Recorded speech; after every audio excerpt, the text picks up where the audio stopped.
LBC host Nick Ferrari savaged Remainer Dominic Grieve as he argued he was fanatical in his pro-EU stance, adding Remainer MPs were in all sorts of trouble. Nick Ferrari argued that Remainer MPs would likely to struggle to keep their seats in the event of a general election before Christmas. He added in the event of a second referendum, unlike the Leave side of the argument, Remainers had no strong political figure on par with Boris Johnson and Nigel Farage. The LBC host began with a criticism of Tory MP Dominic Grieve and his fanatical support for the EU. Mr. Ferrari said, "I was drawn to this on the front page of the Times when I was reading into all the papers. The pro-EU. Well, I think pro-EU is putting it rather mildly. I mean, he is fanatical about it, saying there are a number of things which the House of Commons can do, including bringing down the government and setting up a new government in its place. Now isn't that interesting, what the House of Commons do? So no suggesting, my friends, on what you and I can do.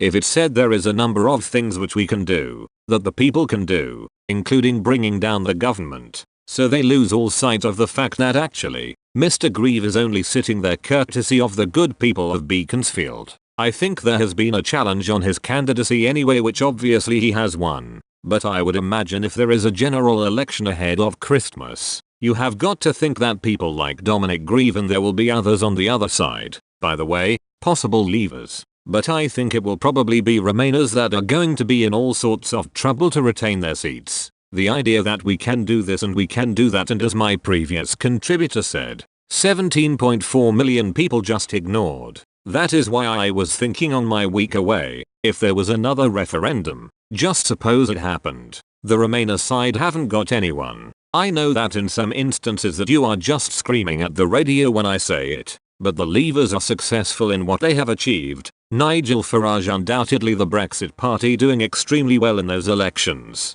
Boris Johnson has managed to get the position of being Prime Minister, which is pretty hard to get, so you have to afford all credits to him. Those to led the Leave side, but there is no one, I would argue, who can hold a candle to them during the Tory leadership campaign. Boris Johnson was labelled a clear favourite and throughout the contest maintained that title as he comfortably beat Jeremy Hunt for the top Conservative position. Nigel Farage's Brexit party also saw considerable success in the European elections, as the new party was able to gain 29 seats, making it the largest party in the European Parliament.